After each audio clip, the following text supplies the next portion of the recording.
Today is the 33rd session of Bhagavad Gita. Let's start with an invocation. Take a deep breath in. Om Mukam karoti vachalam pangum langhayate girim yat kripa tamaham vande Paramananda Madhavam. Om Shanti Shanti Shanti.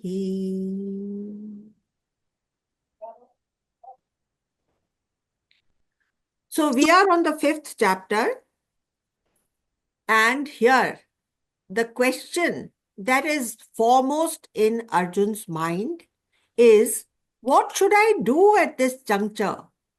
My mind is very much attracted towards sannyas, and you have also been speaking quite highly of that. So now you tell me one thing which I must do. How should I conduct myself? And Krishna Bhagwan, in no uncertain words, has said, it is not necessary for you to take sannyas. It is not necessary. You can come by the same result by being in Grihast ashram, and there are techniques for that. And once you know the techniques, why do you want to subject yourself to sannyas?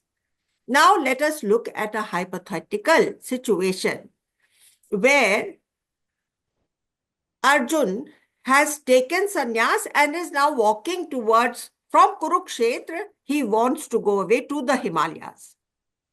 Now on the way, he comes across people and they tell him, अरे, you left the battlefield और देखो क्या हुआ, तुम्हारे भाई तो गाजर मूली की तरह से काटे जा रहे हैं और वो उन लोग को इस तरह से और अनजस्ट मीन्स एम्प्लॉय करके, जैसे कि अभिमन्यु के लिए करे थे, उसी तरह के मीन्स एम्प्लॉय करके एक एक को तुम्हारे भाइयों को मार रहे हैं। अब अर्जुन, जो कि स्वभाव से, प्रकृति से वो एक क्षत्रिय है और उसके अंदर ये लड़ने का, युद्ध करने का संस्कार है, वो बचपन से यही करता आया है। अब वो क्या करेगा? वो भागा भागा आ जाएगा। अब उसको इतना गुस्सा आएगा, सारी बाजी उलट पुलट हो जाएगी। उस खराब और अवांछनीय एंड को देखते हुए कृष्ण भगवान शुरू से ही अर्जुन को डिसुएड कर रहे हैं कि ये तुम्हारे लिए करेक्ट मार्ग नहीं होगा। इसके अलावा सपोज कि अर्जुन लौटता नहीं है और वो हार जाते हैं और फिर बाद में वो इतनी कहानियां सुनता है कि ऐसा हुआ, तुम वहां नहीं थे। वो पूरी लाइफ रिग्रेट करता रहेगा। उसके अंदर एक बहुत बड़ा कांटा, एक नॉट बन जाएगी और वो कभी भी मुक्त नहीं हो पाएगा। इसलिए कृष्ण भगवान कह रहे हैं कि जो तुम्हारा स्वभाव है उसको पकड़ करके रखो और कर्म फल का त्याग करो। ये बहुत बड़ी सीक्रेट कृष्ण भगवान ने दी है अर्जुन को कि देखो, कर्म तुम्हारे सामने आएगा, कर्म का त्याग नहीं होता। कर्म जो आता है, सर्कमस्टेंसेस जो आती हैं, उसको अटेंड करना पड़ता है और उसका कर्म का फल आता ही है। You can not stop that. फिर क्या होता है? तुम ये चाहोगे कि ऐसा होए और ऐसा नहीं होए, मुझे ये अच्छा लगता है और ये नहीं अच्छा लगता। वो करने की जगह कर्म का फल क्या होता है वो तुम्हारे हाथ में नहीं है। तुम उसकी चिंता छोड़ करके उससे डिटैच्ड हो जाओ। जो कुछ भगवान देगा उसमें से कुछ अच्छा निकल आएगा, मैं उसको पकड़ करके रखूंगा और अपने अंदर को, अपने माइंड को खुश, फ्रेश, पॉजिटिव रखूंगा। इस तरह की उन्होंने सलाह दी थी। तो अब हम लोग डिटेल में जाते हैं गीता के चैप्टर मतलब श्लोक वाइज। तो अब देखिए, कर्म का क्या मतलब होता है? Involvement with the world. या तो तुम वर्ल्ड में हेडलॉन्ग जा सकते हो बिना आगा और पीछा देखे, जैसे कि ये ही सब कुछ है। एक तो वो तरीका है, और एक ये है कि संसार को ही छोड़ करके सन्यास ले लो। यहां पर ये बात चल रही थी। तो एक बात कृष्ण भगवान बताते हैं कि देखो, शास्त्रों में क्या लिखा हुआ है, चाहे तुम सन्यास लो या तुम गृहस्थ में रहो, जो तुमको शास्त्र के अनुसार नियत कर्म करने को बोला हुआ है, मतलब जो तुम्हारे पूजा पाठ रिचुअल्स, ये कभी भी छोड़ने से तुम्हारा कभी फायदा नहीं हो सकता। तो गृहस्थ में और सन्यास में, दोनों में तुमको इष्ट देवता की पूजा और अपने बाकी सब जो हमारे ट्रेडिशंस के हिसाब से जो कुछ भी बताया हुआ है, वो सब करते रहना चाहिए, उसको पकड़ के रखना चाहिए। अब अगर तुमने सन्यास का पूरी पूरी तरह से सन्यास का मार्ग ले लिया, तो उसके लिए तुमको स्पेशल प्रेपरेशन की जरूरत है। सपोज कि हमने सन्यास तो ले लिया, अपने ऊपर थोप लिया सन्यास, मैं बहुत अट्रैक्टेड हो गया उसकी तरफ, और मेरे प्रेपरेशंस उसकी तरफ के नहीं हुए, तो वहां जाकर के मैं छटपटाऊंगा थोड़े से दिन। तो मुझे हिमालय के वो ऊंची ऊंची स्नो क्लैड पीक्स अच्छी लगेंगी, और पाइन फॉरेस्ट अच्छे लगेंगे, और वो जो पहाड़ी नदियों के अंदर से जल बह रहा है वो भी अच्छा लगेगा। थोड़े दिन बाद जब इस बॉडी को बहुत कष्ट झेलना पड़ेगा और इसकी पूरी प्रेपरेशन नहीं होगी, तो वो सब चीज इसको नीरस लगेगी। और जो चीज करने के लिए ये हिमालय पर आया था कि भाई मैं वहां पर ज्ञान ध्यान में बैठूंगा, मुझे ये गृहस्थ के ये जो इतने लप्पन छप्पन अच्छे ही नहीं लगते, मुझे इनसे कोई वास्ता नहीं है, मैं अपना जीवन ज्ञान ध्यान में बिताना चाहता हूं। अब वो ही ज्ञान ध्यान की प्रक्रियाएं तुम्हारे को काटने को दौड़ेंगी। कह रहे हैं कि अगर तुम्हारा सन्यास के प्रति पूरा प्रेपरेशन नहीं हुआ, तो तुम लास्ट आउट नहीं कर पाओगे। और एक बार सन्यास ले लिया तो तुम गृहस्थ में नहीं लौट सकते। अगर तुम गृहस्थ में चल रहे हो तो तुम सन्यास की तरफ बढ़ सकते हो, लेकिन सन्यास के लेने के बाद तुम गृहस्थ में कैसे लौटोगे? इसलिए ये तुम्हारे लिए कोई खास अच्छी बात नहीं होगी। फिर कृष्ण भगवान 8th और 9th वर्सेस कहते हैं, उसमें एक ज्ञानी के लक्षण है।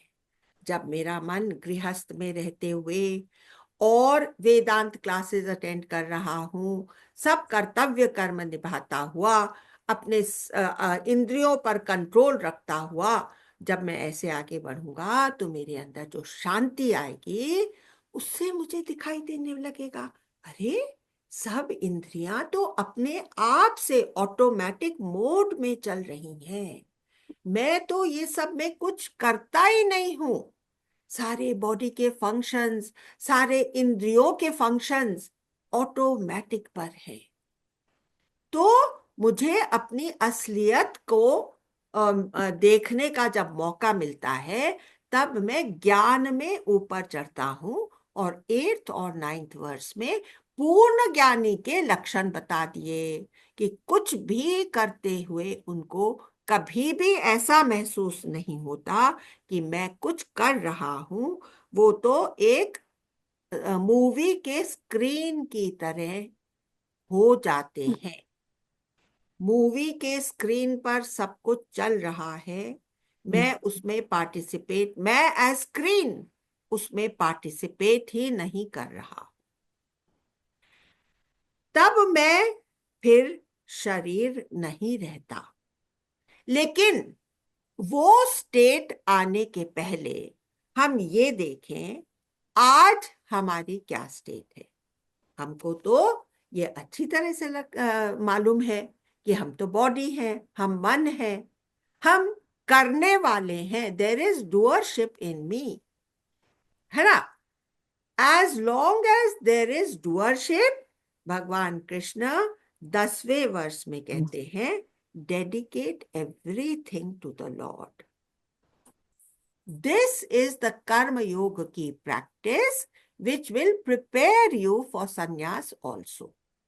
This is the true karma yoga. Now, ये जो 10वां श्लोक था, तो इसमें सब कर्म ब्रह्म समर्पित कर आसक्ति जो त्याग कर देता है, वह जल में कमल के पत्ते सा पाप से लिप्त न होता है। तो तो अभी देखिए, जब तक हमारे अंदर ये याददाश्त है कि मैं एक पर्सन हूं, जब तक मैं ये जानता हूं कि मैं कर्म का डूअर हूं, मैं मेरा मेरा मन है, मेरी बुद्धि है, मेरी फैमिली है, तब तक जब ब्रह्म शब्द आता है तो वहां पर उसे ईश्वर से सब्स्टिट्यूट कर देना चाहिए। क्योंकि उस समय मेरे लिए ब्रह्म जो है वो एक महान, बहुत ही पावरफुल, महान है, टोटली पावरफुल है, वो सबका करता धरता है, उसके वो ही सारा संसार चला रहा है। ऐसा भाव इसके अंदर होने से यहां पर फिर सनातन धर्म में इतने गॉड्स एंड गॉडेसेस हैं, तो हम एक और काम कर सकते हैं कि हमको जो सबसे ज्यादा पसंद है उसको हम अपना इष्ट बना सकते हैं। यद्यपि सब भगवान ऊपर से अलग अलग दिखते हैं, लेकिन अंदर में एक ही है। शिव ही विष्णु है, विष्णु ही शिव है, और विष्णु के सब अवतार हैं, तो सब आपस में एक है। देवी भी शिव से प्रकट हुई है, देवी और शिव में कोई डिफरेंस नहीं है। शिव की ही एक अंश मात्र में देवी की जितनी लीला है वो शिव के अंदर स्थित है ना। तो हम कोई भी अपना इष्ट बना सकते हैं, और उसमें क्या होगा कि हम उसकी तरफ हम एज अ प्रेमी, जैसे कि एक प्रेमी है और एक प्रेयसी है, सब कुछ करते हुए भी आपस में प्रेमी को प्रेयसी की याद कभी भूलती नहीं है, और प्रेयसी को प्रेमी कभी भूलता नहीं है। चाहे वो खाना बना रही है, चाहे वो कपड़ा धो रही है, चाहे वो कुछ भी काम कर रही है, उसके दिल और दिमाग में उसका वो प्रेम उसको याद रहता है। तो इस तरह से जब तक मैं अपने को पर्सन मानता हूं, तब तक मेरे लिए बेहतर होगा कि मैं उसकी याद में रहूं। अब हम देखते हैं कि उसकी याद में हम कैसे रह सकते हैं। तो हम एक्चुअली पूजा पाठ करते हुए भी उसकी याद में रहते हैं, हम कुछ भी और काम करते हुए उसके मंत्र उच्चारण कर सकते हैं, उसकी स्तुतियां गा सकते हैं। जैसे कोई मैकेनिकल काम कर रहे हैं, जैसे कोई हाथ से काम कर रहे हैं। मुझे याद आता है कि when we were small, then we used to sit and do embroidery. And while doing embroidery, we used to have our Ramayana open. So I thank my lucky stars that all those times, hours that we devoted to doing embroidery, we were learning by heart the stutis of the Ramayana. और आज भी उसकी कई पंक्तियां, कई लाइनें, यद्यपि मैंने 50 साल से उनको नहीं गाया होगा, लेकिन मेरे दिमाग में वो आ जाती हैं, उभर जाती हैं, और उससे मैं इतना अपने आप को धन्य समझती हूँ, because it has become part of my permanent memory. जैसे कोई बता रहा था कि देखो, तुमने कितने साल हो गए, तुमने कोई वो नर्सरी राइम रिपीट करी है क्या? तो 70 साल हो गए, 80 साल हो गए, लेकिन आज भी हमको याद है। इस तरह से यदि हमने गीता के श्लोक उस बचपन में याद किए होते, तो वो हमारी परमानेंट मेमोरी हो जाते, और आज भी हमारे लिए guiding principle in our life होते। तो इस तरह से हम कुछ मैकेनिकल काम करते, उसकी स्थिति स्तुति, उसका जप कर सकते हैं। अब जैसे आजकल मुझे बता रखा है कि भाई तुमको थोड़ी देर वाटर एरोबिक्स, एक्वा एरोबिक्स जाकर के करने हैं स्विमिंग पूल में। तो स्विमिंग पूल का वो सारा समय, या तो मैं ओम नमः शिवाय, ओम नमः शिवाय, हर स्ट्रोक के साथ ओम नमः शिवाय, हर स्टेप के साथ ओम नमः शिवाय कर लेती हूँ, या तो फिर मैं कोई मंत्र जप कर लेती हूँ। ओम नमः शिवाय एक मंत्र है, या तो भगवान की कोई स्तुति याद कर लेती हूँ। तो क्या होता है, हर एक्टिविटी में वो परमात्मा और उसकी मेमोरी मेरे साथ है। हर एक्शन उससे भी बेहतर, उससे भी बेहतर क्या है, हर एक्शन उसको ही डिवोटेड है। आज मैं अगर अपनी सवेरे से एक्सरसाइजेस कर रही हूँ, प्राणायाम कर रही हूँ, तो किस लिए कर रही हूँ? अगर मेरा लक्ष्य केवल मेरी बॉडी को स्वस्थ रखना है, तब वो एक्टिविटी मुझे मोक्ष की तरफ नहीं लेकर के जाएगी। पर अगर मैं अपने बॉडी की देखरेख इसलिए कर रही हूं कि मैं चुस्त रह सकूं, और मैं सेल्फ रियलाइजेशन इस लाइफ में ही प्राप्त कर सकूं, तब मेरी वो एक्टिविटी मुझे मोक्ष की तरफ बढ़ाएगी। तो बहुत लोग कहते हैं कि भाई देखो, हमने तो बहुत अच्छी लाइफ लीड करी है, और हमने कभी किसी का नुकसान नहीं किया, और हमने समय समय पर पुण्य कर्म भी करे हैं, इससे ज्यादा मैं और क्या कर सकता? तो is this not enough for me to get salvation? No, it is not enough, because you have missed out on making it the, what is the goal of my life? Self realization is the goal of my life, and through every activity I want to inch my way towards my goal, not leave it midway. हाँ, तो अब मैं आपको 11वां श्लोक सुना देती हूं। तो पहले 5th अध्याय का 11th श्लोक। तो पहले इसका लिटरल मीनिंग, योगी शरीर, मन, बुद्धि और इंद्रियों से भी आसक्ति का त्याग कर केवल आत्मशुद्धि के लिए कर्म करते हैं। जो योगी है, जो मुमुक्षु है, जो साधक अपनी सब प्रैक्टिसेस इसलिए कर रहा है कि इवेंचुअली उसको मोक्ष मिल जाए, उस साधक की बात हो रही है। तो कह रहे हैं, शरीर, मन, बुद्धि व इंद्रियों से अनासक्त जो योगी है, आसक्ति त्याग कर। लेकिन इस शरीर से, मन से, बुद्धि से व इंद्रियों से किस तरह से मेरी उसके प्रति पूजा हो सकती है, इसके कुछ उदाहरण मैं आपको ऑलरेडी दे चुकी हूं। वे कर्म योग आत्मशुद्धि पाने के लिए कर्म करते हैं। अब ये एक बहुत इंपॉर्टेंट पॉइंट है कि हम लोग कर्म योग में किस लिए जा रहे हैं? क्योंकि मेरे अंदर, मेरे मन में मैल है। मैल क्या है? कि मेरे अंदर बहुत सी इच्छाएं उभरती रहती हैं, वो मेरे मन का मैल है। तो इच्छा है ये इच्छा से we are blessed, we have the power to make a wish. That wish should have been for God, for realization of God.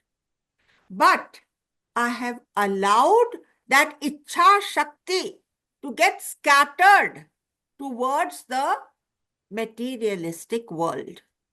हजारों इच्छाएं हमारे अंदर रहती. पहले तो ये कि भाई ठीक है, मैं बड़ा हूं, मेरा ऐसा घर हो, मेरी ऐसी पत्नी हो, फिर ऐसे ऐसे बाल बच्चे हो. फिर वहां तक ही नहीं, फिर बाल बच्चों को मैं बेस्ट पब्लिक स्कूल में भेज सकूं, बेस्ट आईवी कॉलेजेस में भेज सकूं. तो मल्टीप्लिकेशन ऑफ इच्छास, and for that I need more money and money and more money and money and more money. तो मेरा दिमाग केवल उसमें चला जाता है और जगह ही नहीं बचती भगवान के बारे में सोचने के लिए. ये सारी प्रॉब्लम्स मेरे लिए खड़ी हो जाती हैं.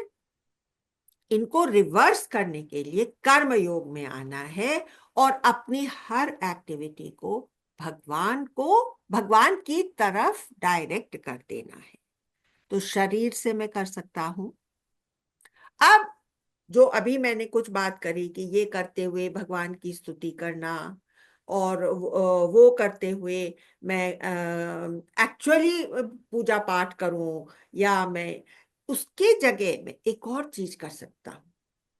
हर एक एक्टिविटी ऐसे कर सकता हूं जैसे मैं सामने वाला भगवान है और मैं उसके प्रति कर रही.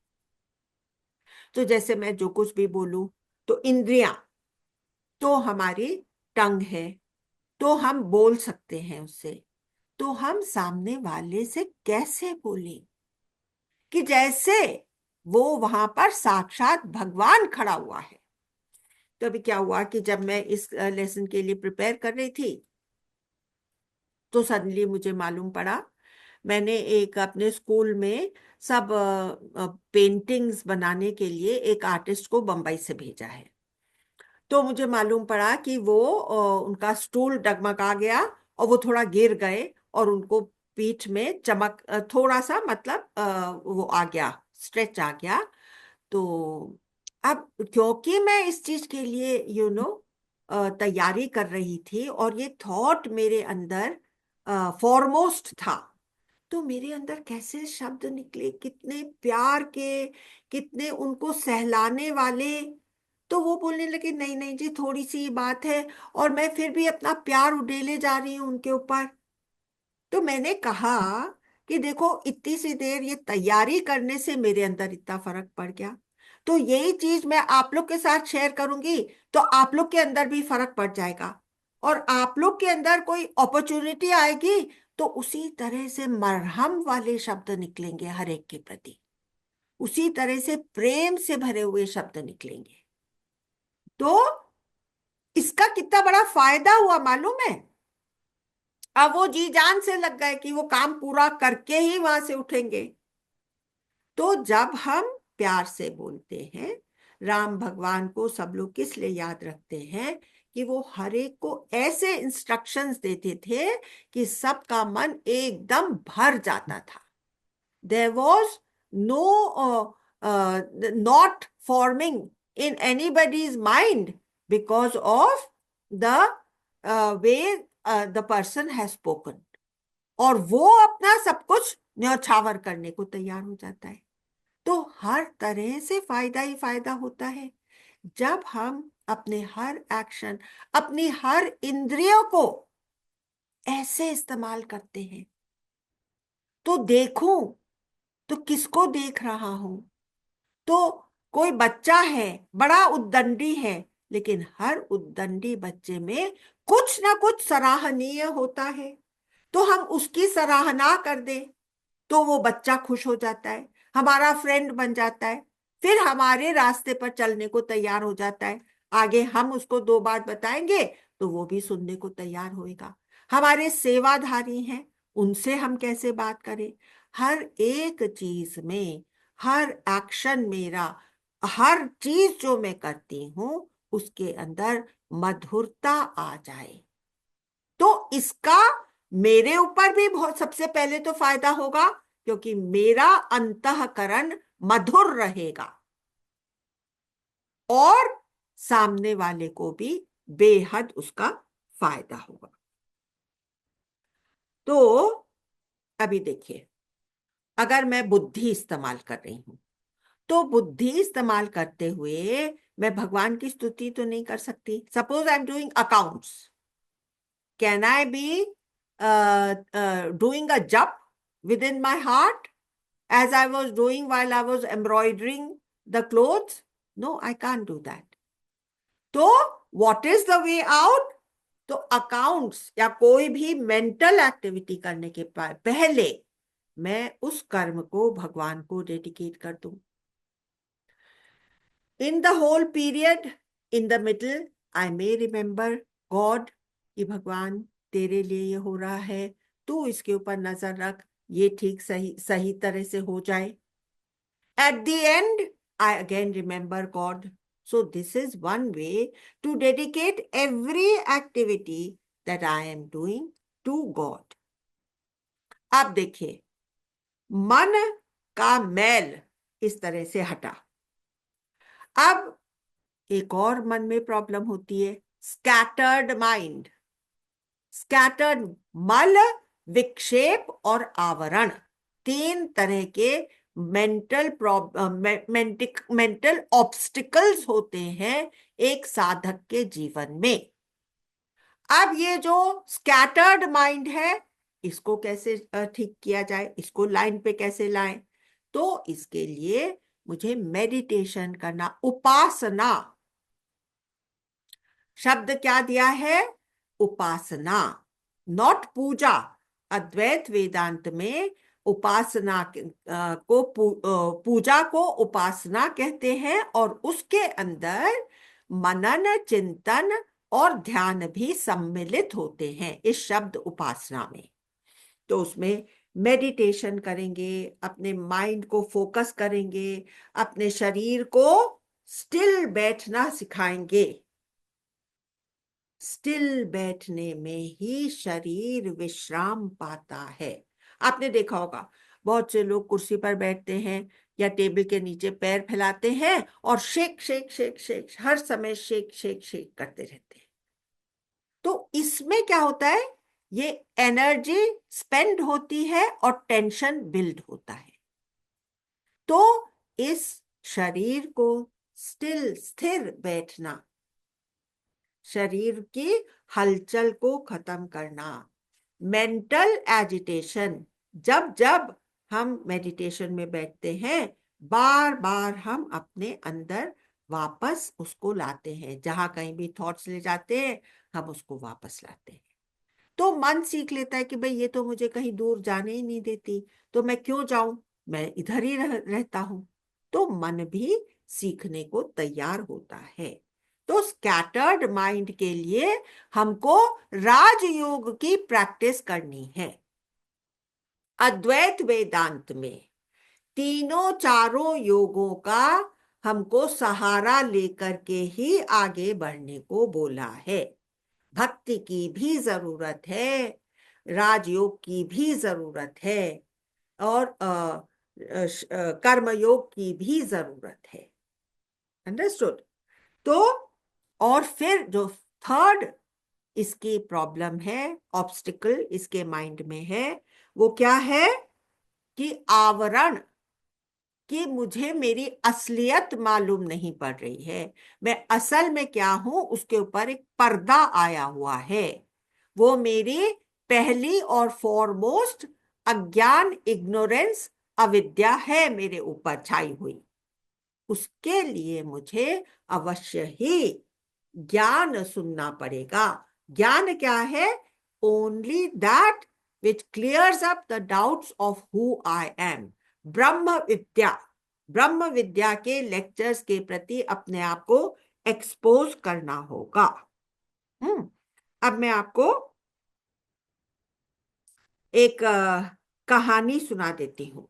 हाँ, तो एक आदमी था, तो वो आया राजयोग, मतलब एक योगा टीचर के पास आया। तो योगा टीचर्स खाली योगा नहीं सिखाते, वो अष्टांग योग में ट्रेंड होते हैं। तो उस टीचर ने शुरू ऐसा करा कि ठीक है, तुम आ गए ना मेरे पास, अब मैं तुमसे ये बात करता हूं कि योग में पहले दो जो है ना बिंदु, वो है यम और दम और शम। दम और शम, यम और नियम, उसके अंदर शम और दम आता है, यम के अंदर शम और दम आता है। तो वो भी तुमको जानना चाहिए कि तुमको अपनी लाइफ को एथिकल बनाना है। हम्म। उसने कहा, हाँ हाँ ठीक है, ये सब तो मैंने बचपन में बहुत सीख रखा है। आप तो मुझे कैसे बैठे, कैसे योगासन करे, कैसे प्राणायाम करे, ये सीखने के लिए मैं आपके पास आया। तो वो क्या बोला, अच्छा, तो तुम्हें अष्टांग योग नहीं सीखना है, तुम्हें तो विकलांग योग सीखना है। तुम अष्टांग योग नहीं सीखना चाहते हो, तुम विकलांग, दैट विच इज हैंडीकैप, तुम दैट योग सीखना चाहते हो। Suppose you want to sit for meditation and you are not ethically sound, so you've got a whole lot of black money stored under your bed, और उस पलंग के ऊपर तुमने अच्छे से एक मेडिटेशन का आसन लगा लिया, और मेडिटेशन का आसन लगा करके तुम उसके ऊपर बैठ करके मेडिटेट कर रहे हो। क्या तुम्हारा मेडिटेशन निभ सकेगा on a bed of black money? First and foremost, to be a God's man, a God's devotee, you have to be ethical. And ethics is taught in each and every religion of the world. You have to be ethical. Without ethics, there is no go for you. You understand? अब देखिए, एक और obstacle हमारा आता है, वो ये है कि हमको, ये तो मेरा घर है, ये मेरे बच्चे हैं, ये जो जब तक मेरे अंदर मेरा मेरा है, तब तक मैं माया से घिरा हुआ हूं और ब्रह्म के नजदीक पहुंच ही नहीं सकता। तो दो शब्द हैं, माया और दया। जब उस माया को पीछे करके मैंने दया की तरफ दो कदम बढ़ाए, तो मेरा दिल दरियाई हो गया। मैं लार्ज हार्टेड होकर के सबको मैंने अपना ही बच्चा समझा, तब मैं ब्रह्म की तरफ खटाखट बढ़ने लगूंगा।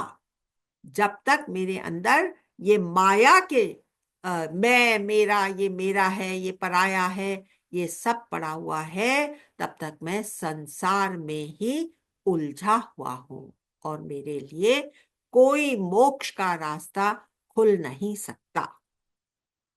ठीक है? तो अब हम लोग 12वां वर्ष कर लेते हैं। मेरे ख्याल से मैंने 11वें का आप लोगों को पोएटिक वर्जन नहीं सुनाया था। एक सेकंड पढ़ देती हूँ, उसके बाद 12वां का लिटरल ट्रांसलेशन। शरीर मन बुद्धि व इंद्रियों से अनासक्त जो योगी है, वे कर्म योग आत्मशुद्धि पाने के लिए कर्म करते हैं। नहीं, मैंने सुना दिया था आप लोग को कि the lakshya has to be, your sankalp has to be very clear, your goal in life has to be very clear to get direction or give force to each and every activity that you perform. Now the 12th verse, and I will read the literal meaning. युक्त पुरुष कर्म फल का त्याग करके हमेशा रहने वाली शांति को प्राप्त होता है, और अयुक्त पुरुष इच्छा से प्रेरित होने के कारण फल में आसक्त होकर बंधता है। अब इसका पोएटिक रेंडिशन। कर्म फल को त्याग युक्त योगी परम शांति पा लेता है। पर काम प्रेरित अयुक्त नर फल में आसक्त बंध जाता है। वो फल में क्योंकि आसक्त रहता है, मुझे ऐसा चाहिए और ऐसा नहीं चाहिए, ये ही चाहिए, मैं इसी को पसंद करता हूं और वो नहीं पसंद करता हूं। जब इस तरह का डिस्क्रिमिनेशन हम लोग जगत की चीजों की तरफ रखते हैं, तब हमारे सब कर्म हमको बांधने वाले हो जाते हैं। हम इसी चक्की में पड़े रहते हैं और पिसते ही रहते हैं। इतने जन्मों से हम पिसे जा रहे हैं, आगे एक तरफ बढ़ करके निकल नहीं रहे। हाँ, अब देखिए, यहां पर परम शांति प्राप्त कर लेता है। पहली शांति, मैं आपको 5 डिफरेंट लेयर्स ऑफ शांति बता रही हूं। 5 different layers of peace, each one deeper than the previous one. तो 5 layers क्या हैं? First is become ethical. What they say in today's language, clean up your act. जैसे ही मेरे काम में एथिक्स आ जाएगा, आधी मेरी हलचल, अरे इसका क्या परिणाम होगा, अरे इसका क्या परिणाम, वो सब मेरे अंदर से खत्म हो जाएगी। वो जो बहुत कुछ बहुत बड़े पैमाने की but upper layer, surface layer of shanti I will get as soon as I make all my actions ethical. Second number, karmayoga. कर्मयोग में मेरे सब एक्शंस भगवान को समर्पित हैं। तो किसी ने कहा कि हम पाप कर्म को भी समर्पित कर दे तो हमको नहीं लगेगा। पाप कर्म को समर्पित करने का मतलब क्या होता है वो समझ लीजिए, कि मैं अपने साथ ये निश्चय करूं, ठीक है मुझसे एक गलती हो गई, अब मैं I have made up my mind not to repeat that, कि उसको मैं दोहराऊंगा नहीं। This is true repentance of a deed which I do not like in myself. देखिए, हम लोग सब कोई दूध के धोए हुए तो आए नहीं हैं। हम लोगों से कई गलतियां हुई हैं। उन गलतियों के ऊपर उठना कैसे है? Make up your mind not to repeat and move on. Do not dwell on your mistake. Take the lesson from it and promise yourself not to repeat that mistake. That is the way to do away with the wrong deeds which you may have done in life. तो कर्म योग में surrender है, और कर्म योग में अपनी गलतियों से रिपेंटेंस के बाद उनसे भी ऊपर उठना है। कर्म योग में अपने कर्म फल का त्याग है, कि आई do not want this and I want that, ये चॉइस नहीं रखनी है। हमारे हाथ में कर्म का रिजल्ट नहीं है।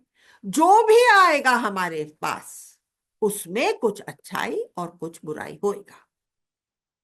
Suppose I have by chance found a husband who is a drunkard. Now life couldn't have been worse.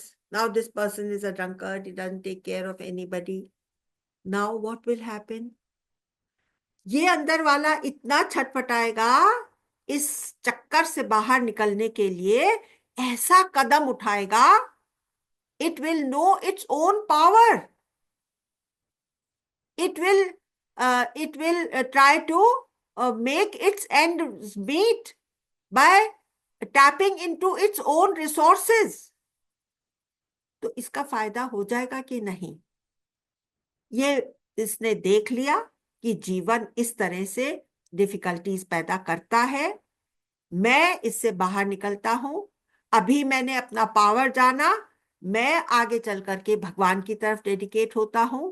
तो वो जो सरकमस्टेंस थी, जो इतनी बड़ी नेगेटिविटी थी, वो ही मेरे को पॉजिटिव की तरफ बहुत बड़ा धक्का दे देती है। तो हर वर्स्ट से वर्स्ट सिचुएशन में मुझे कुछ बहुत ही पॉजिटिव मिल सकता है, अगर मैं अब अपने कदम राइट डायरेक्शन में बढ़ाऊं। हाँ, तो ये हुआ सेकंड लेवल ऑफ शांति। इस तरह से भी मेरे अंदर काफी ढेर सारी शांति आ जाती। अब ये हुआ, ये दोनों एक्ट्स जो हैं ये बाहरी हैं, ये फंक्शनल प्लेन के एक्ट्स हैं।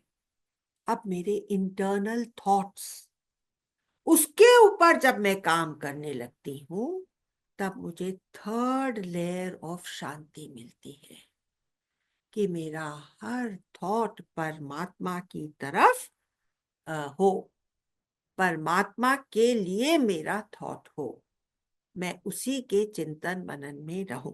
अब आपको मैं क्या बताऊं कि जब से ये गीता मैंने लिखी है, तो सवेरे से शाम तक हर थॉट इस गीता के लिए होता है कि कैसे इसको मैं किस किस तक पहुंचा सकती हूँ, क्या कहाँ किसके लिए ये कैसे यूजफुल हो सकती है, कैसे ये इस समय जब सनातन धर्म थोड़ा ऊपर उठ रहा है, तो ये बहुत सुंदर सुअवसर है कि हम इसको और आगे पुश करें, and that it should come into our course. तो उसके लिए क्या क्या हो सकता है, not for my own glorification, I do not want it at all, लेकिन भगवान के शब्द सब तक पहुंचे, सबको उनका फायदा मिले, तो हर थॉट मेरा भगवान के लिए। तो मैं सोने जा रही हूँ, तो अब जैसे देखिए मीरा जी थी, तो उनका हर थॉट अपने कृष्णा के लिए होता था। तो कहते थे कि अरे मैं कैसे ये खा लूं जब कृष्णा ने तो खाया ही नहीं है, आज कृष्णा तो खा ही नहीं रहा है, मैं कैसे सो लूं, मैंने तो कृष्ण को सुलाया ही नहीं है अभी तक, मैंने तो वो आज तो बड़ा नटखट हो रहा है, मैंने तो उसके लिए लोरी भी गाई नहीं है, अब वो सो जाएगा तभी तो मैं सो सकती हूँ, किसी न किसी रूप में। ये तो हुआ भक्ति के मार्ग वाले लोगों के लिए। अब जैसे मेरा मेरा केस है, तो मैं इतना भक्ति की तरफ अट्रैक्टेड नहीं हूं, मैं ज्यादा अद्वैत की तरफ अट्रैक्टेड। तो मैं कोई बहुत सुंदर चीज देखूंगी, तो मुझे लगेगा अरे इसको देखने की शक्ति मुझे कहाँ से मिली है, ये चीजें ज्यादा सुंदर हैं कि वो शक्ति ज्यादा सुंदर है जो मुझे ये सब दिखा रही। तो मेरा हर थॉट उस तरह से भगवान की तरफ, मतलब मैं कोशिश करती हूँ, मैं तो कहीं की भी नहीं हूँ, मुझे कोई चीज याद नहीं रहती, लेकिन मैं आप लोगों को कुछ कुछ आइडियाज दे रही हूँ जो थोड़े थोड़े टाइम में मेरे मन में आते हैं और मैं कहीं ना कहीं उनको इस्तेमाल कर लेती हूँ। जैसे हम लोग जब वो कर रहे थे ना विज्ञान भैरव, तो विज्ञान भैरव में ये था कि संधि के समय वो जो मेल्टेड कॉन्शियसनेस रहती है, उसमें हम भगवान के नजदीक आते हैं, हम पर्सन पर्सन मेरा मेल्ट होने लगता है। तो मेरे को लगा अरे मैं चलती हूं, तभी भी तो दो चीज की संधि है, मेरा पैर और जमीन, इन दोनों की संधि हो रही है, तो जब वो पैर जमीन को छूता है तो वहां पर भगवान है, जब मैं दरवाजे से बाहर निकलती हूं तब इस कमरे की और उस कमरे की संधि हो रही है, तो तब भी मैं भगवान के नजदीक हूं। तो ऐसे करके हम किसी भी तरह से उस परमात्मा से जुड़े हुए रह सकते हैं।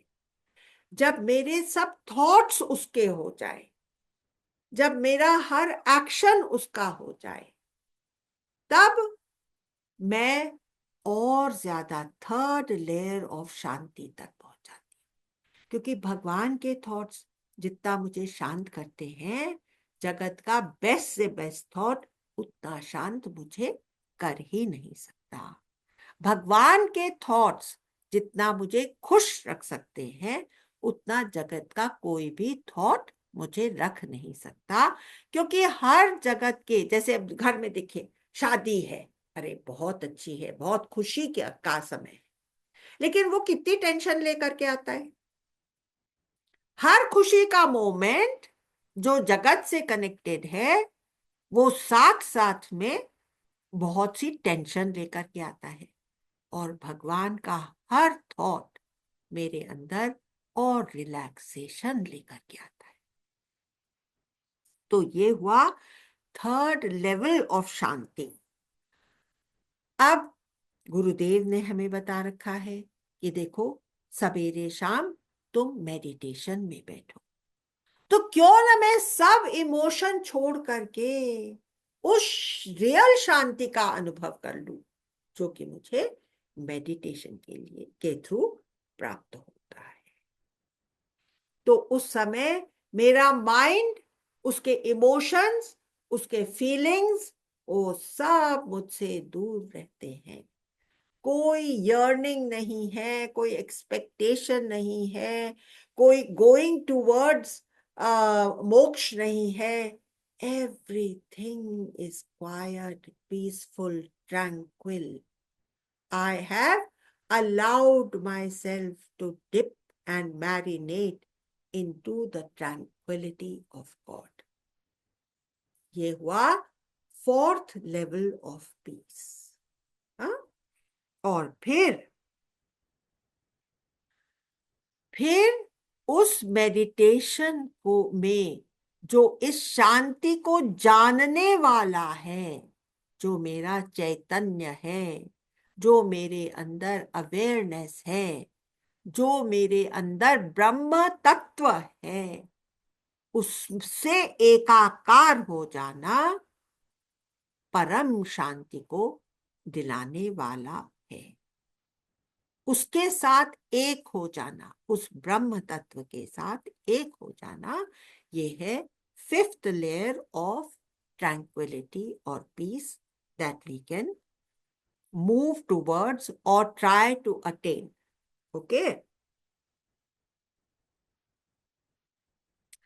अब देखिए, आश्रम में जब गुरुदेव वहां पर रहो तो मालूम पड़ता है कि सब लोग कैसे ये निभाते हैं।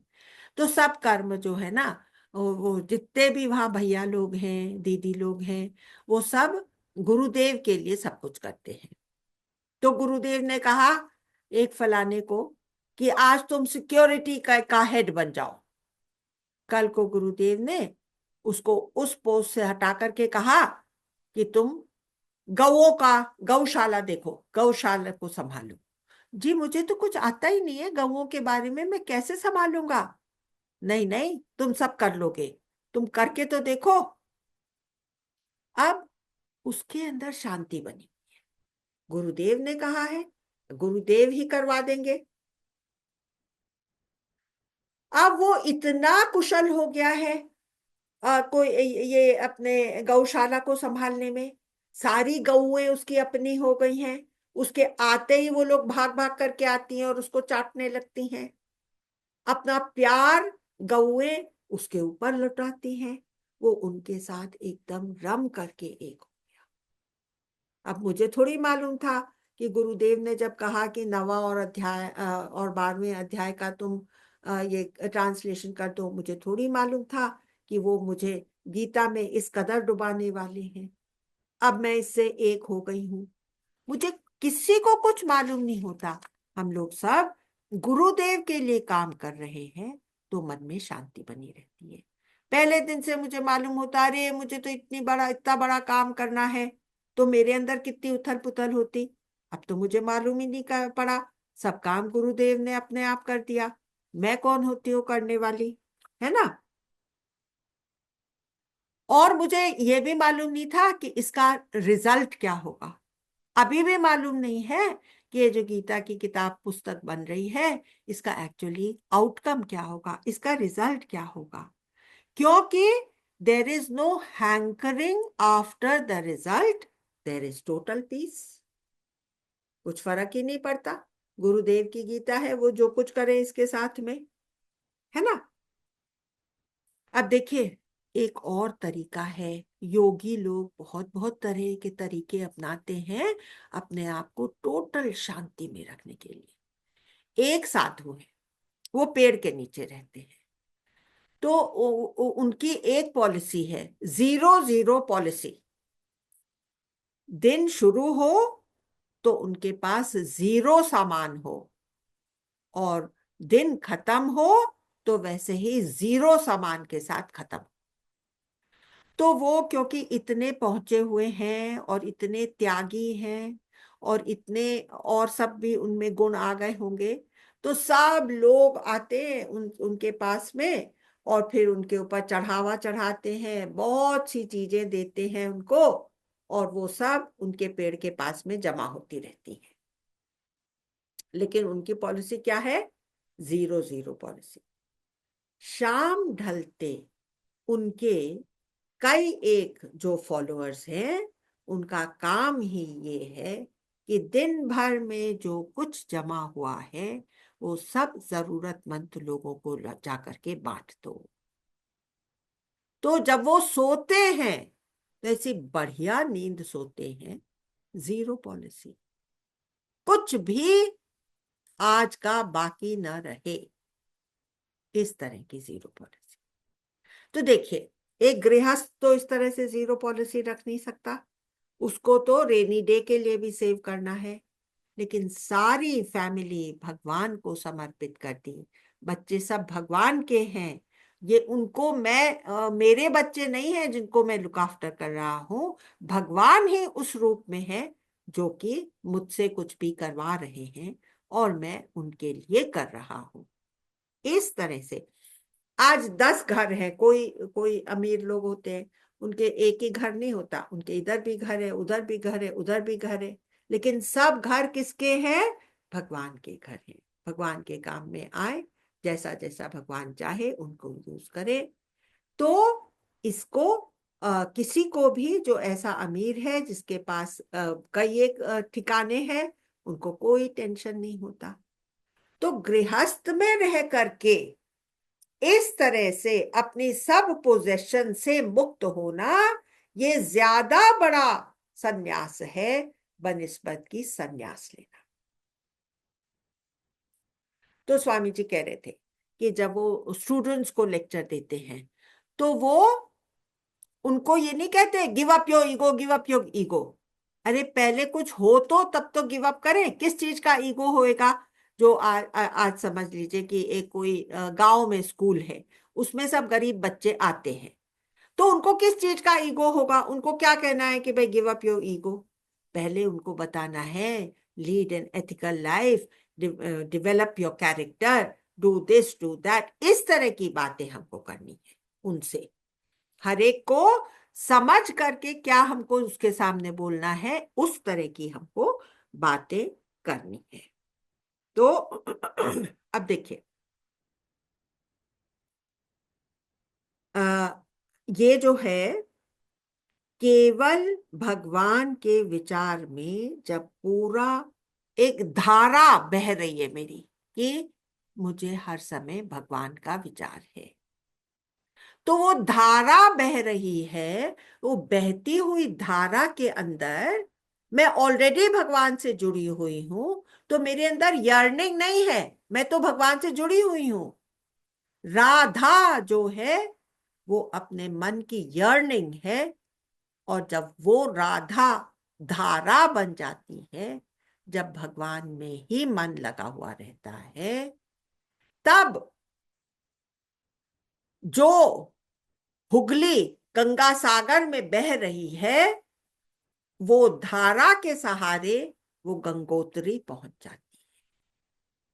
पंप लग जाता है, जैसे हम लोग कुएं से पानी खींचने के लिए पंप लगाते हैं, तो ऑपोजिट डायरेक्शन में जाता है कि नहीं पानी?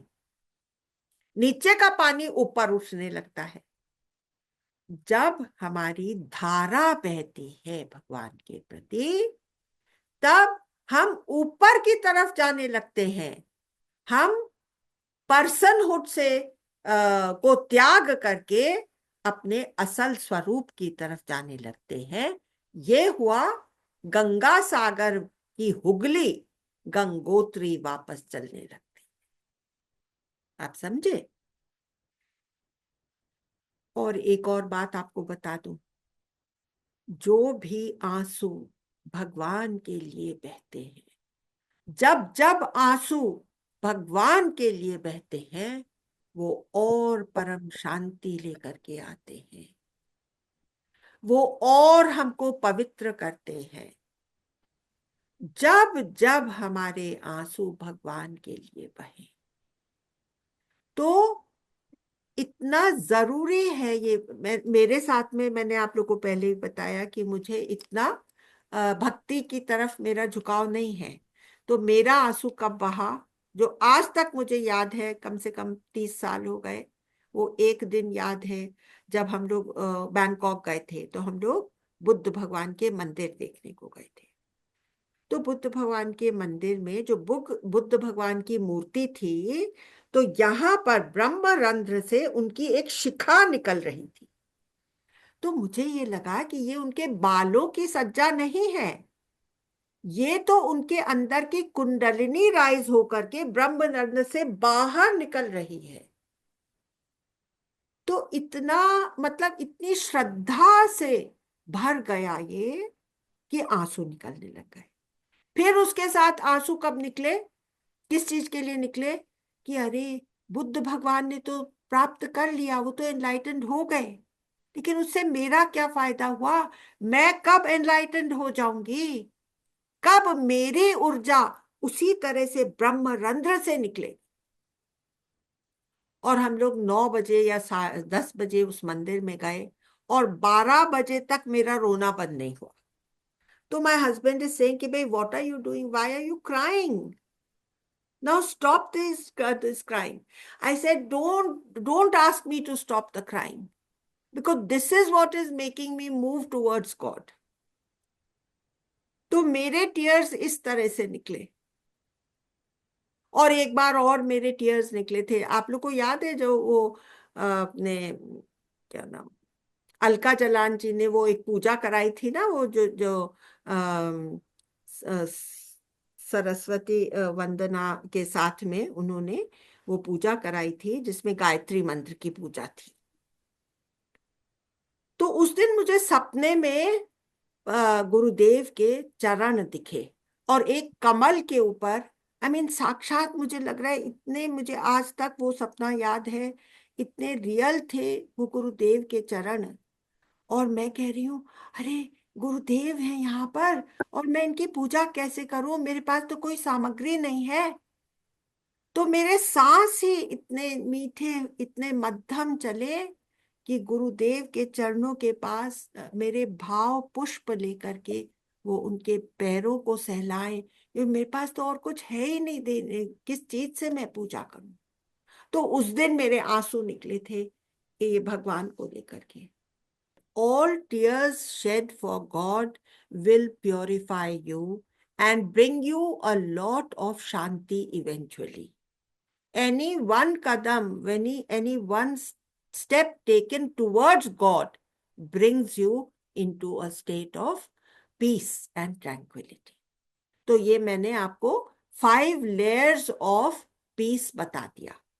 पहला, by being ethical. Second, by doing karma yoga. That is, the first one was clean up your act. Second, by surrender to God. Third, all your internal thoughts should be about God. Fourth, during meditation, shut down all emotions. And fifth, Brahma is silent, Brahma is Shant, and Brahma is there enshrined in your heart, and you are Brahma and Brahma is you. This is the परम शांति की अवस्था, जो कि इस 12वें श्लोक में उन्होंने कहा है, परम शांति पा लेता है कर्मफल को त्याग युक्त योगी। जो एक गृहस्थ साधक है, वो कर्म फल के को त्याग करने से और ये सब साधना में लगे रहने की वजह से वो परम शांति को एक न एक दिन प्राप्त होगा। पर जो काम प्रेरित कर्म करते हैं वो कभी भी शांत नहीं हो पाते, और बल्कि वो बंधते जाते हैं।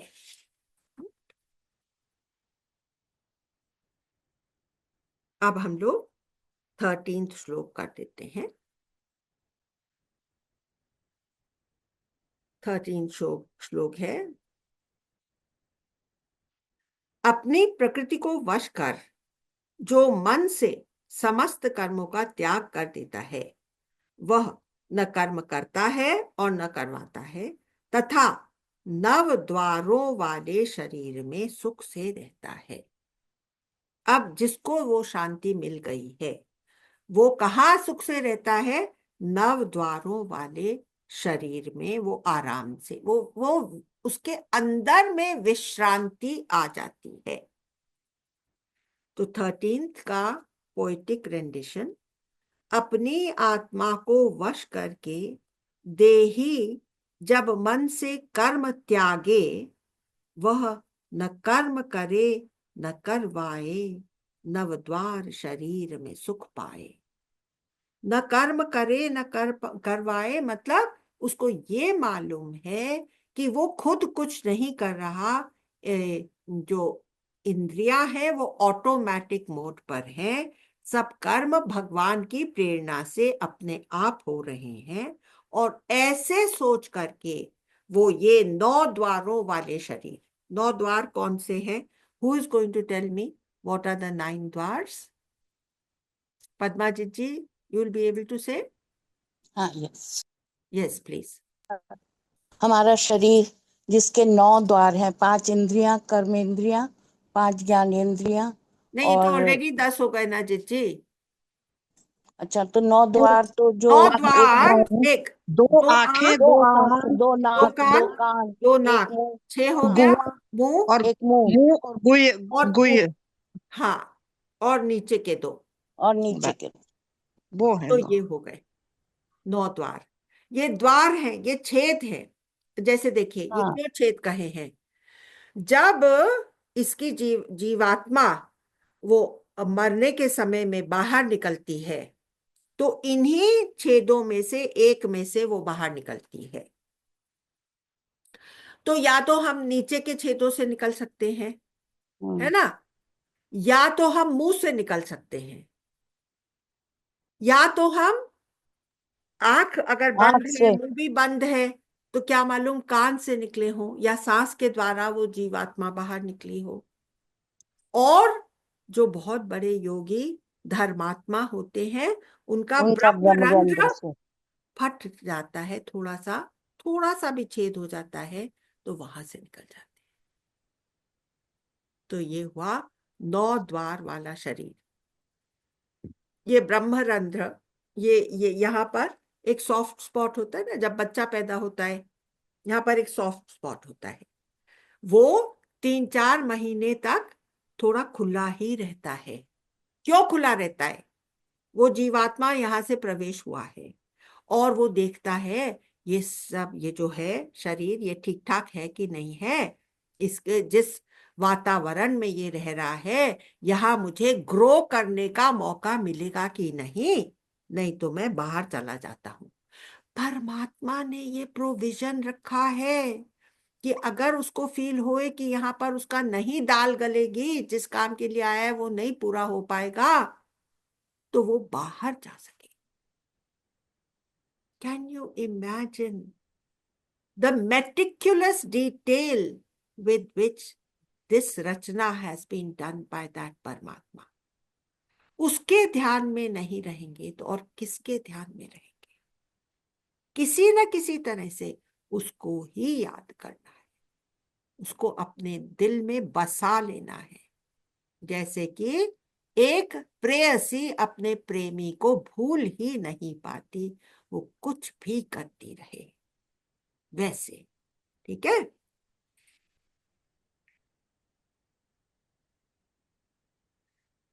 अब ये जो है ना, अपनी आत्मा को वश करके देही जब मन से कर्म त्यागे, वह न कर्म करे न करवाए, नव द्वार शरीर में सुख पाए। अब हम लोग इसकी थोड़ी सी विवेचना कर लेते हैं कि देखिए ये बॉडी कैसे जीवंत हुई। तो हमने क्या कहा कि भाई एक सूरज है, वो चमकता है, और आप 100 थालियां रख देंगे, 100 थालियों में थोड़ा थोड़ा सा पानी डाल करके आंगन में आपने 100 थालियां रखी, उसमें उसका रिफ्लेक्शन आ जाता है, और वो रिफ्लेक्शन चिदाभास है जो ये शरीर के रूप में काम करता नजर आता है। अभी हमने कहा ब्रह्म तो बिल्कुल कुछ काम करता नहीं है, वो तो शांत है, बेहद शांत है। उससे एक होकर के मैं अपने अंदर वो शांति, वो स्टिलनेस महसूस कर सकता हूं। अभी क्या है, we are still the body and we are chidabhasa. अब body, mind, I know that I am body, mind, and the I is connected to that. But along with the body, mind, I have been given the awareness. What is that reflection which is falling in the thali? That is the awareness aspect which I have missed all through these years. I have considered myself only body and mind. Along with that, I have been given the awareness. That awareness is the Chaitanya Tattva. How do I come to that? हमको दृग दृश्य विवेक, the three states of the day, waking, dreaming and deep sleep of Mandukya Upanishad, the Neti Neti of Shankaracharya, इन सब चीजों से हम लोग को इस तरफ आदेश या इशारे मिलते हैं। तुम वह हो, शुद्ध चैतन्य हो, तुम स्क्रीन हो, पिक्चर हॉल के स्क्रीन हो।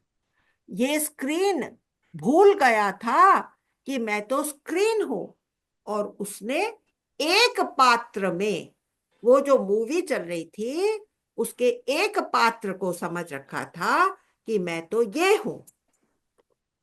पर अब दृग दृश्य विवेक, त्रय अवस्था, और ये सब्जेक्ट ऑब्जेक्ट, ये सब करने से मुझे वापस याद आ गया है कि मैं तो वो स्क्रीन हूं जो जगत की परिस्थितियों को छू भी नहीं पाता हूं। तो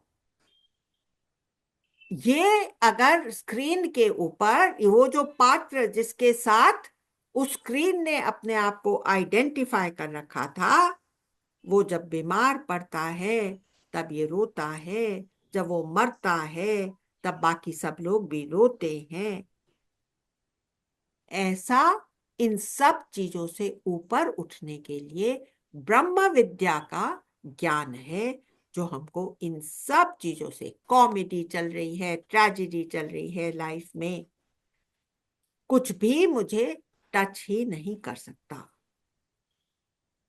अब मैं आपसे पूछती हूँ, क्या सूरज सचमुच थाली में आकर के पड़ जाता है? नहीं, वो तो केवल उसकी परछाई है। तो अब मुझे मालूम पड़ता है कि अरे मैं तो एक पात्र नहीं हूं, उस पात्र के मरने से मैं नहीं मरता हूं, मैं सब पात्रों को सस्टेनेंस देता हूं, सबका फाउंडेशन हूं। मैं चाहूं तो भी अपने प्यारों से बिछुड़ नहीं सकता हूं, पर एक कंडीशन है, प्यारों से नहीं बिछुड़ सकते हो, तुम सब में समाये हुए हो, तो वो शत्रु भी तुम ही हो। शत्रु और मित्र से भी ये ज्ञान हमको छुटकारा दिला देता है। तब हम रियलाइज करते हैं, क्या? तू ही सागर है, तू ही किनारा, ढूंढता है तू किसका सहारा।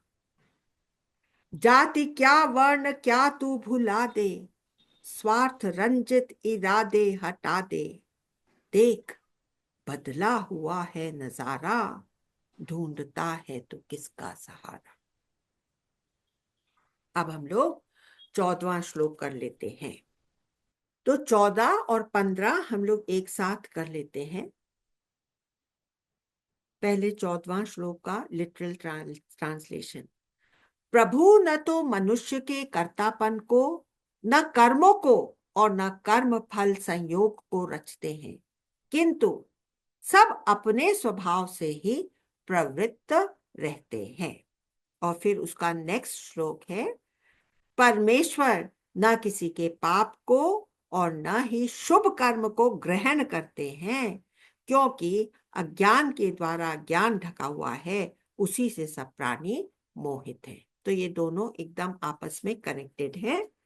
तो इसमें ईश्वर न मनुष्य के कर्तापन, न कर्म फल रचता है। सर्व प्राणी जन अपने अपने स्वभाव से वर्तन करते हैं। तो ये अब ज्ञानी की अवस्था को और डिस्क्राइब कर रहे हैं। जब मेरे अंदर से डूअरशिप, एजेंटशिप चली जाएगी, तब सब एक्शंस करते हुए भी उससे मैं लिपट नहीं सकता, बंद नहीं कर सकता। और कोई एजेंटशिप नहीं है तो फिर एक्शन मुझसे नहीं हो रहा है, तो देयरफॉर मेरे को कोई उसका रिजल्ट भी छूता नहीं है। If the screen is not doing anything, then why is it at all happening, आप पूछते हैं। तब इसलिए वो कहते हैं कि सब अपने अपने धर्म के हिसाब से चलते रहते हैं, अपने अपने स्वभाव के। अपना धर्म मतलब अपना स्वभाव। स्वभाव और स्वरूप, इसका मैं आपको अंतर बता देती हूं। स्वरूप इज माय रियलिटी, जो ब्रह्म है वो ही यहां पर है। स्वभाव क्या है? Between the sharir and the swaroop there is a layer of my sanskaras. I do all my actions as per my sanskaras. वो स्वभाव सारा काम कराता है। किससे कराता है? चिदाभास से कराता है। विभु न किसी के पापों को न शुभ कर्म को ग्रहण करता है, अज्ञान से ज्ञान ढका हुआ है, जिससे प्राणी मोहित हुआ है। जो शब्द संस्कृत में इस्तेमाल हुआ है प्राणी की जगह, कृष्ण भगवान ने कहा है जंतु। जब तक हमें अपनी असलियत नहीं मालूम पड़ती, तब तक मानो हम पशु समान हैं, हम जंतु की तरह से बरबस इधर से उधर खिंचे चले जा रहे हैं। मनुष्य योनि पा करके हमारे अंदर ये समझ आती है कि मेल और फीमेल खाली दो नहीं होते, मेल और फीमेल के बीच में माता है, बहन है, पिता है। ये सब संस्कार की वजह से हमारे इमोशंस मेल फीमेल के नहीं रहते। तो उसके भी जो पीछे है, जो मेरी असलियत है, जैसे कि एक एनर्जी कोई अलग अलग इंस्ट्रूमेंट्स में से फ्लो हो रही है, तो इलेक्ट्रिसिटी की एनर्जी कहीं पर रेफ्रिजरेटर की तरह से ठंडा करती है, कहीं पर वो हीटर के जैसे गर्म करती है, कहीं पर वो इलेक्ट्रिक ड्रिल की तरह से छेद करती है। इलेक्ट्रिसिटी को उसका कोई भी एक्शन छूता नहीं है। ना इलेक्ट्रिसिटी कभी भी पाप को ग्रहण कर सकती है, ना वो पुण्य को ही ग्रहण कर सकती है। वो हमेशा पवित्र फ्लो है। तो एक वो पवित्र फ्लो है, और हम लोग अपने स्वभाववश उसको, उस फ्लो को अपनी अपनी तरह से इधर उधर ले जाते हैं। तो इसमें कोई रोल उस परमात्मा तत्व का नहीं होता। क्या कर्म मैं कर रहा हूं वो स्वभाव से होता है। शरीर है, स्वभाव है या प्रकृति है, और पुरुष है या ब्रह्म है। इन तीन का डिफरेंस यहाँ पर कृष्ण भगवान ने 15वें, 14वें और 15वें श्लोक में अच्छी तरह से समझाया है। इन शब्दों के साथ मैं आज का ये वक्तव्य समाप्त करती हूँ, और अब आप लोगों से अनुरोध करूंगी कि आप कुछ भी शेयरिंग करिए। जो आपको आज में कुछ भी अच्छा लगा हो उसको आप दोहराएंगे तो वो ही शब्द आपके साथ रहेंगे। इतना सब जो आपने सुना है वो तो कहाँ का कहाँ आप भूल भी गए हैं, लेकिन जो आप रिपीट करेंगे वो आप जरूर साथ लेकर के जाएंगे। Manisha, would you like to say something?